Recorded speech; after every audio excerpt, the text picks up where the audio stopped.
রানী ভবানী নাটোর রাজবংশে একটি উজ্জ্বল নক্ষত্রের নাম। এই সেই রানী ভবানী যিনি সিরাজউদ্দৌলাকে বলেছিলেন, বাবা তুমি খাল কেটে কুমির এনো না, ইংরেজদের আশ্রয় দিও না। রানীর সেই দূরদৃষ্টি বাণী একদিন সত্য হয়েছিল।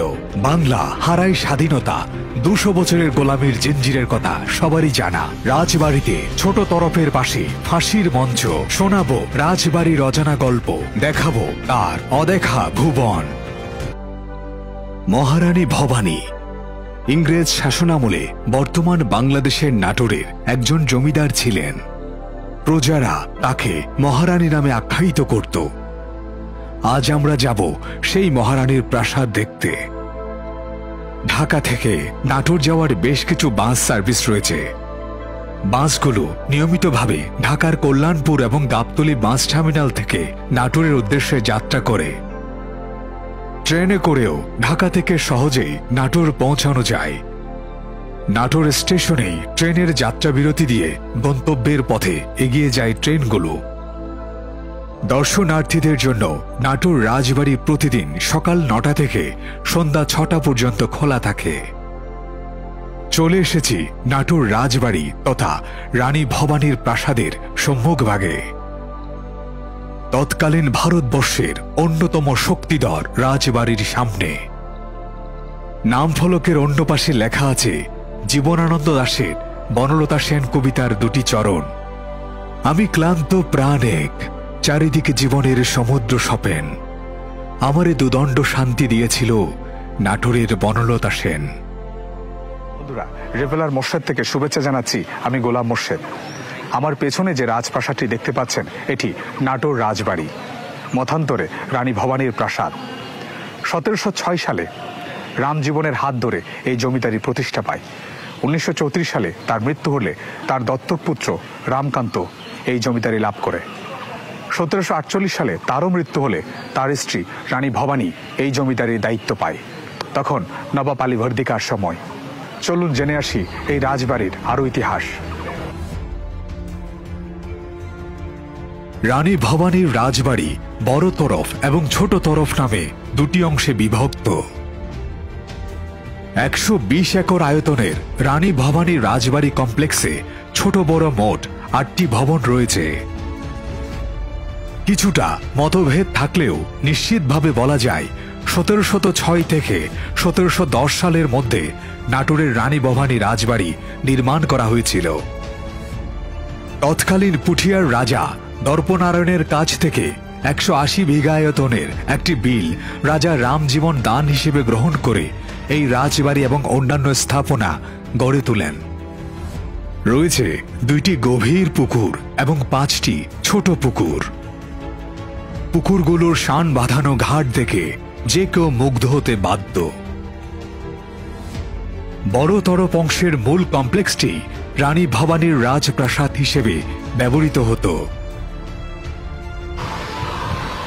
বন্ধুরা, রাজপ্রাসাদের বড় তরফের সামনের অংশ এটি সুবিশাল। 1716 সালে বগুড়া জেলার তৎকালীন আদমদিঘি থানাধীন ছাতিয়ার নামক গ্রামে রানী ভবানী জন্মগ্রহণ করেন। খুব অল্প বয়সেই তৎকালীন নাটোরের জমিদার রাজা রামকান্তের সাথে রানী ভবানীর বিয়ে হয়। 3 সন্তান হলেও কেবলমাত্র তারা সুন্দরী জীবিত ছিলেন। আমরা পূর্ব অভিজ্ঞতায় যেটা দেখেছি, প্রত্যেকটা জমিদার প্রাসাদের সামনে বা পেছনে বা পাশে সবসময় থাকে বিশাল সুবিশাল দিঘি, সুবিশাল পুকুর। এখানেও তার ব্যতিক্রম নয়। বেশ কয়েকটি পুকুর রয়েছে আশেপাশে, বিশাল বিশাল, প্রত্যেকটা দিঘির দৈর্ঘ্য এবং প্রস্থ বিশাল। রানী মহলের দিকে যাচ্ছি।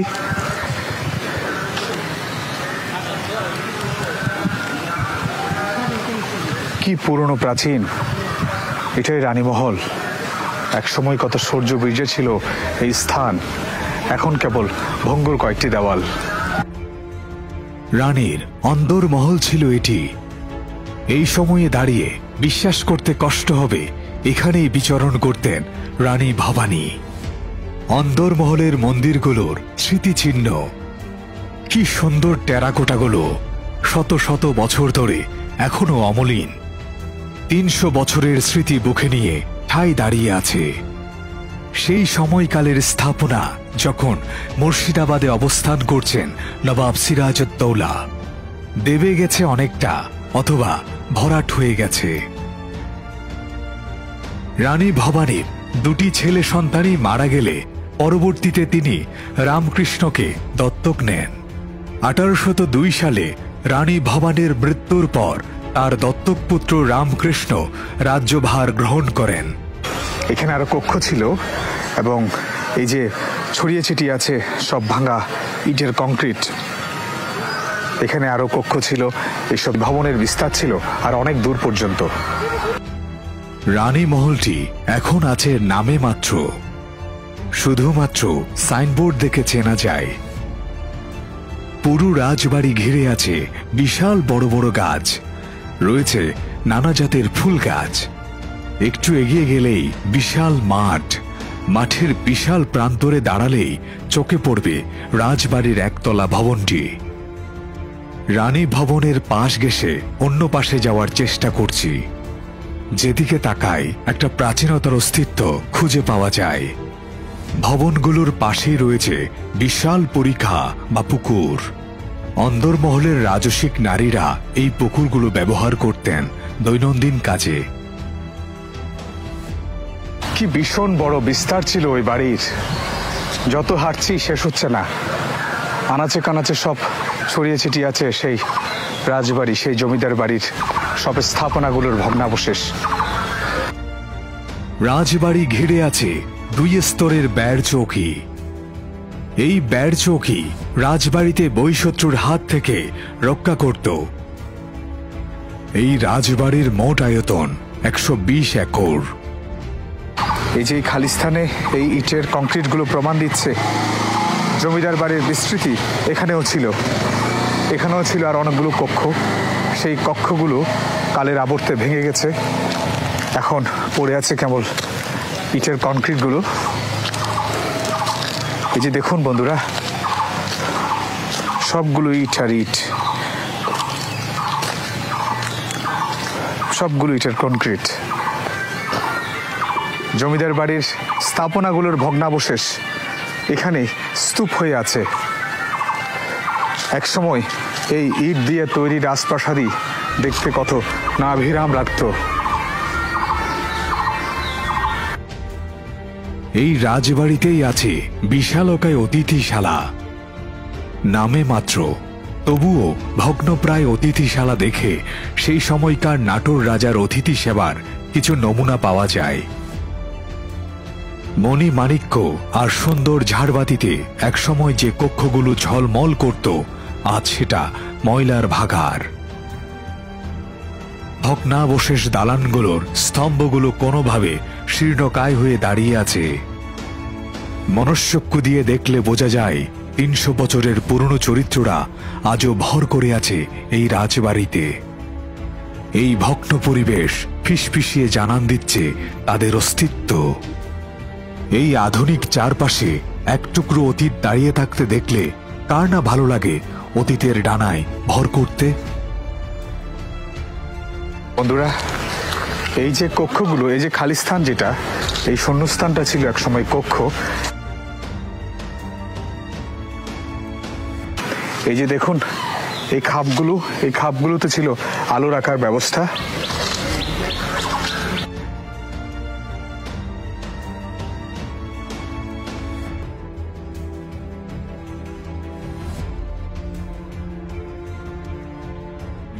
এই সুন্দর ভবনগুলো মালখানা।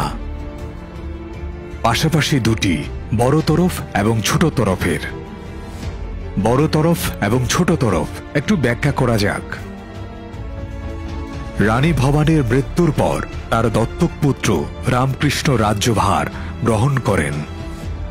রামকৃষ্ণের মৃত্যুর পর রাজবাড়ি বড় তরফ ও ছোট তরফ এই 2 ভাগে ভাগ হয়ে যায়। বড় সন্তান বিশ্বনাথের বড় তরফ এবং ছোট সন্তান শিবনাথের ছোট তরফ। এরই মধ্যে আমরা প্রবেশ করে ফেলেছি এই প্রাচীন স্থাপনার প্রাচীন কিছু জায়গায়। রাজপ্রাসাদের খুবই গুরুত্বপূর্ণ পথ হিসেবে এগুলো একসময় ব্যবহার হতো। বিশালকায় অন্দরমহলের কর্মযজ্ঞের যোগাযোগ রক্ষা করা হতো এগুলো দিয়েই। প্রাচীন মন্দির একই রকম যত্নে আছে যেমনটা ছিল ৩০০ বছর আগে। ১৭৪৮ সালে রানী ভবানীর স্বামী রামকান্ত মৃত্যুর পর নবাব আলীবর্দী খাঁ রাজা রামকান্তের স্ত্রী রানী ভবানীর উপর জমিদারি পরিচালনার দায়িত্ব অর্পণ করেন। সেই সময় থেকেই তিনি রানী হিসেবে পরিচিতি লাভ করেন। শুধু তাই নয়, তিনি অর্ধবঙ্গেশ্বরী নামেও পরিচিত ছিলেন, কারণ ব্রিটিশ বা ইস্ট ইন্ডিয়া কোম্পানির শাসনামলে মহিলা জমিদার ছিল না বললেই চলে। কিন্তু ৪ দশক পর্যন্ত তিনি তার জমিদারি পরিচালনা করেছেন অত্যন্ত দক্ষতার সাথে। কুণ্ঠাবোধ করেননি কঠিন থেকে কঠিনতর কোনো সিদ্ধান্ত নিতে, করেছিলেন বহু জনহিতকর কাজ। এই অঞ্চল ছাড়িয়ে বর্তমান ভারতের হাওড়া থেকে কাশী পর্যন্ত রাস্তা নির্মাণ করেছিলেন, যা রানী ভবানী রোড বা বেনারস রোড নামে খ্যাত ছিল। বর্তমানে এটি বোম্বে রোডের অংশ।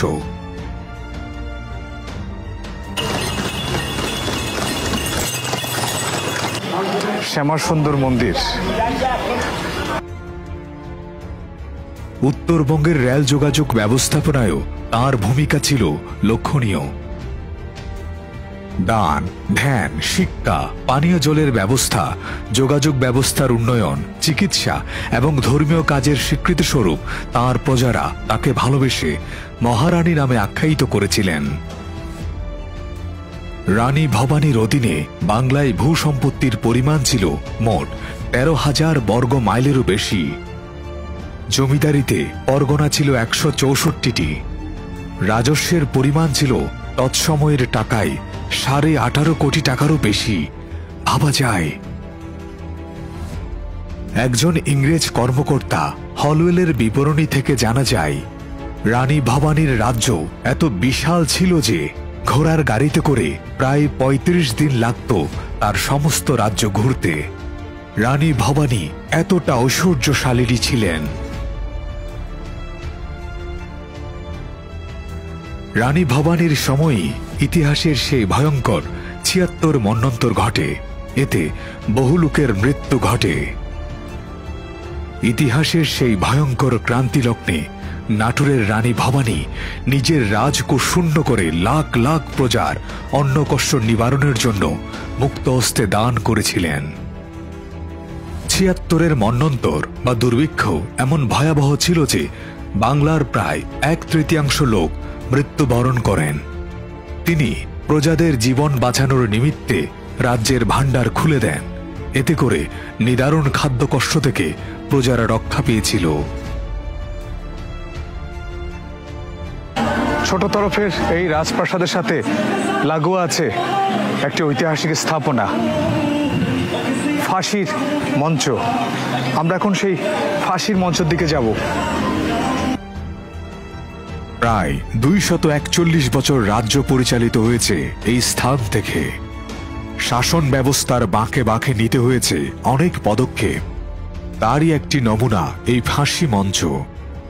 যতটুক জানা যায়, খুবই তাড়াহুড়ো করে বানানো হয়েছিল এই ফাঁসি মঞ্চ অপরাধীদের শাস্তি দেওয়ার জন্য। এই সেই স্থান, না জানি কত প্রাণ নিঃশেষ হয়েছিল এই জায়গাতে। এখন এই কূপের মতো দেখতে জিনিসটাই ময়লার ভাগার। এটাই সেই ফাঁসির মঞ্চ। দত্তক পুত্র রামকৃষ্ণ রায় সম্রাট শাহ আলম কর্তৃক পৃথ্বীরাজ বাহাদুর খেতাবে ভূষিত হন, রাজা উপাধি প্রাপ্ত হন। এরপরই রানী ভবানী মুর্শিদাবাদের ভাগীরথীর তীরে চলে যান এবং সেখানেই বসবাস করেন। নাটোরের মতো করে ওই অঞ্চলেও মঠ, প্রাসাদ, মন্দির প্রভৃতি সজ্জিত করা হয়। কিন্তু একটা সময় রামকৃষ্ণের মধ্যেও ভাবান্তর সৃষ্টি হয়। তিনি বৈষ্ণব ধর্ম গ্রহণ করেন। ধর্মান্তরিত হওয়ার কারণে তিনি পৈতৃক সম্পত্তি থেকে বঞ্চিত হয়, স্বীয় রাজ্য হারান। স্ত্রী পুত্র পরিজনরা রানী ভবানীর সাথে মুর্শিদাবাদ গিয়ে বসবাস করেন। রামকৃষ্ণ ১৭৯৫ খ্রিস্টাব্দে মারা যান। এসব কারণে রানী ভবানী পুনরায় রাজ্যভার গ্রহণ করেন। 1802 সাল পর্যন্ত 50 বছর রাজকার্য পরিচালনা করার পর 79 বছর বয়সে দেহত্যাগ করেন। শেষ হয় একজন বাঘিনী কন্যা স্বাধীন চেতার অধ্যায়। সাম্রাজ্যের শেষের দিকে রানী ভবানীর জমিদারি হস্তচ্যুত হয়। ইংরেজ কর্মকর্তা হেস্টিং এবং কর্নওয়ালিস বিভিন্ন সময় রানী ভবানীর সাথে দুর্ব্যবহার করেন। রানী ভবানী ইংরেজদের কর দেওয়ার জন্য মোটেও ইচ্ছুক ছিলেন না, তার উপর ছিলেন স্বাধীন চেতা। এসব কারণে তাকে পছন্দ করতেন না ইংরেজরা। বন্ধুরা, এটা ছোট তরফের কাছারি বাড়ি। এই যে এখানে রয়েছে জেলখানা, এখানে রয়েছে জেলখানা। এই যে অপরাধীদের এখানেই বন্দি করে রাখা হতো।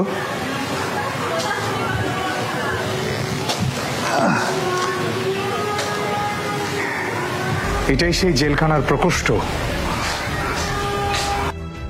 দিনের আলোতেও এই প্রকোষ্ঠগুলোর মধ্যে একটি গা ছমছমে ভাব লক্ষ্য করা যায়। বিভিন্ন সময় বিভিন্ন জনের হাত ধরে পরিচালিত হয়েছে এই রাজ্য। এই স্থান থেকেই বিভিন্ন উদ্দেশ্যে ব্যবহৃত হয়েছে এই স্থাপনা। কি বিশাল এই রাজবাড়ি, কি বিশাল এই রানী ভবানীর প্রাসাদ।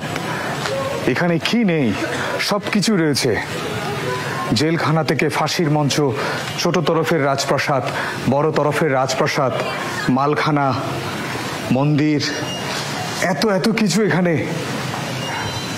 আপনি দেখবেন আর বিমোহিত হবেন। কি সূর্যবীর্য ছিল এক সময়।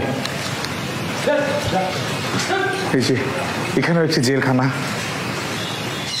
বন্দিশালা। বন্দিশালার ভেতরে আরো কিছু বন্দিশালা আছে, একটু দেখানোর চেষ্টা করি। আমি বন্ধুরা দেখাতে পাচ্ছি না। এই যে এই জেলখানার ভেতরেই আরেকটা ছোট্ট প্রকোষ্ঠ আছে, যেখানে অপরাধীদের বন্দি করে রাখা হতো। বদ্ধ কুঠুরি, কোনো দরজা জানালা কিছুই নেই। লর্ড ওয়ারেন হেস্টিংস তার সমস্ত জমিদারি বলপূর্বক বাজেয়াপ্ত করে তার সমর্থনকারী রাজা জমিদারদের মধ্যে বন্টন করেছিলেন। শুধু জীবিকার জন্য রানী ভবানীকে দিয়েছিলেন সামান্য ভাতা। অল্প কয়েক বছরের মধ্যেই রানী ভবানীর 1.5 কোটি টাকার আদায়ের জমিদারি নিলামে উচ্ছন্ন এবং ধ্বংস হয়ে যায়। বন্ধুরা, ভালো থাকুন সবাই। দেখা হবে পরের কোনো ভিডিওতে, পরের কোনো গল্পে। আমার এই রিভিলার মোর্শেদ চ্যানেলটি সাবস্ক্রাইব করার বিনীত অনুরোধ রইল।